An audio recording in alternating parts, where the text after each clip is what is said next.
Hey everyone, ready for another deep dive? Always. This time we're tackling a pretty mind-blowing concept. Yeah. Uh, Yeah. it's information growth.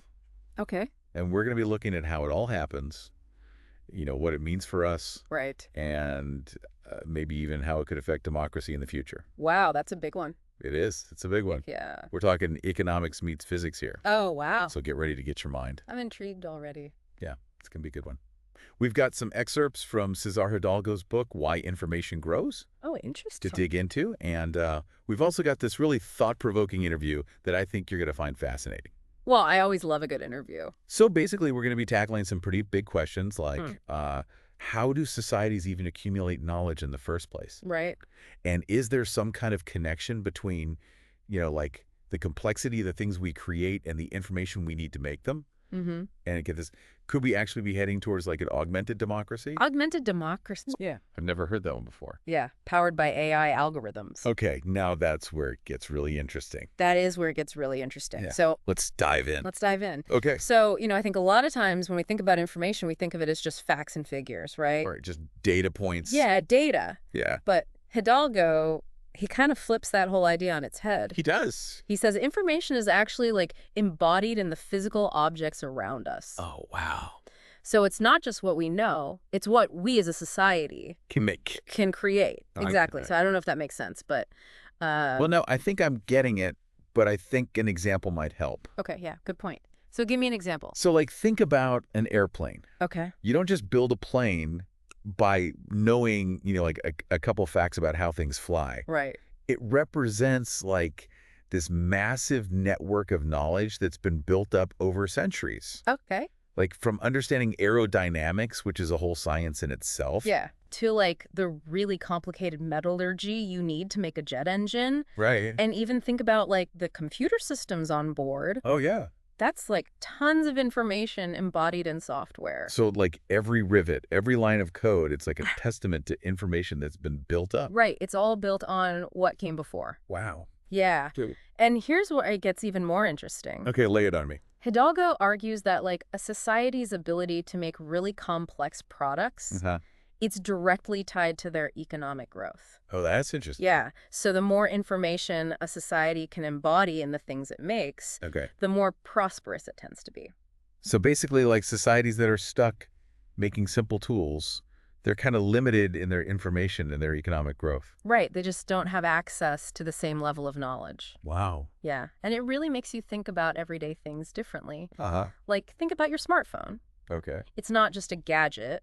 It's a symbol of like a society that has built up just an insane amount of information. I mean, from the physics of like touch screens Uh-huh. to the global supply chains that like bring all the components together. It's crazy when you think about it like that. It is. Like this little thing in my pocket. Right. It's like a whole universe of knowledge Exactly. tacked in there. It's pretty mind-blowing. It really is. Yeah. So this growth of information, it's not just random, right? It's not. There's some rhyme or reason to it. It's really closely tied to how human networks have evolved. Oh, that makes sense. Yeah. Like we went from these small, isolated tribes to, these globally connected societies. Exactly. So more connections mean more information sharing. Precisely. And as our networks have grown, we've been able to build on each other's knowledge way more effectively. Like, think about it. We went from crafting simple tools to Yeah. building complex machines. Uh-huh. And now we're in this digital age where information is just exploding at an unbelievable rate. It's mind-boggling. Yeah, it really is. Okay, so we've gone from like simple tools to having smartphones in our pockets. Right. But where does all this information growth lead? Yeah. Where do we go from here? What's like the next chapter in this story? Well, that's a great question. And it leads us right into that interview we were talking about. Okay. It dives into this idea of augmented democracy. Augmented democracy. Yeah. What's that? Basically, it's asking, could AI actually help us make better decisions as a society? Whoa, wait, AI making political decisions? Yeah.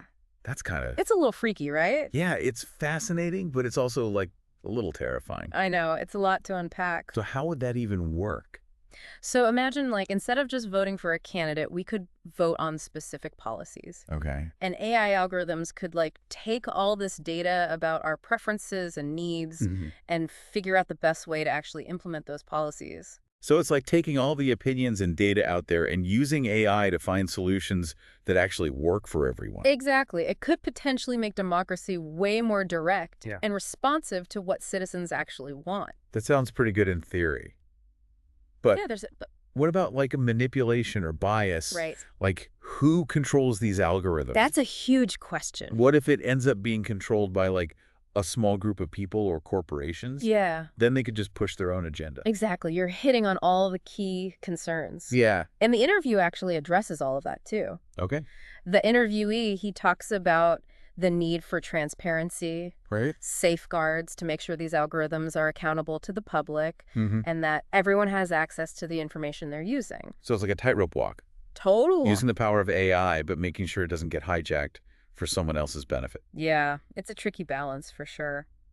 Are there any like real world examples of this augmented democracy thing? Well, the interview mentions the Five-Star Movement in Italy. Oh yeah, I've heard of them. It's an example of how technology can be used to connect with citizens Okay. and get their input on policy. So it's not like full-blown augmented democracy. Right. It wasn't perfect. But it shows how technology can give people a more direct say in political decisions. Exactly. It's pretty interesting stuff. Yeah, it is. So it sounds like technology is already changing how we do democracy. It definitely is. And thinking about the future, is there a way to connect Hidalgo's ideas about information growth to this whole augmented democracy concept? Absolutely. Hidalgo's work reminds us that as societies get more complex, they create more information. Right. And in a world that's so shaped by technology and AI, Yeah. being able to think critically about that information becomes super important. For making good decisions. Exactly, both individually and as a society.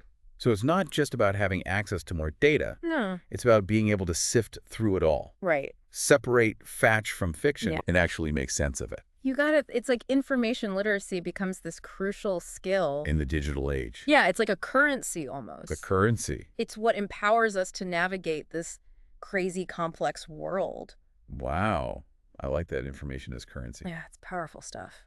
So it seems like we're at this like crazy turning point. Yeah, it's pretty wild. Like information is exploding all around us and technology is giving us these new ways to like harness it. Total. But it feels like a tightrope walk, you know? It does. We have to be careful. Yeah, we got to be smart about how we use this power. Exactly. It's like we're holding this insanely powerful tool, but we're still kind of figuring out yeah. how to use it safely and Yeah, like, effectively. without blowing ourselves up. Right, exactly. So the Hidalgo's work kind of gives us like a framework Mm-hmm. for understanding these forces at play. Yeah, definitely. But at the end of the day, it's on us Yeah, as individuals, as a society, to shape how this all unfolds. to make sure it goes in a good direction. Exactly. So we've explored information growth, Yeah. how it connects to economic prosperity, Mm-hmm. and even how AI could like totally transform democracy. It's a lot to think about. It's mind-blowing. Yeah. Is there like one big takeaway?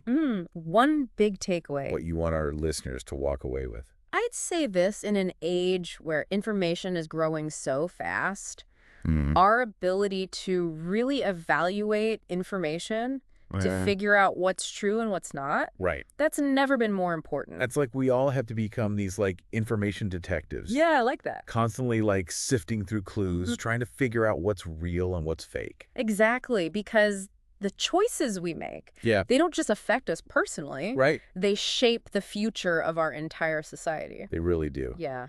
Well, it's a challenge, but it's also pretty exciting. Yeah, I think so too. Like it's an amazing time to be alive. The power of information is right there at our fingertips, Literally. but it's up to us to use it wisely. Well said. So, Yeah. on that note, I think it's time for our listeners Yeah. to continue their own deep dive Go explore. into this world of information growth. Keep learning. Because the more we understand about how information works, Mm. the better we can navigate this ever-changing world. Couldn't agree more. Thanks for joining us on this deep dive. It's been a pleasure. Until next time, keep those minds curious Yeah, stay curious. and stay informed.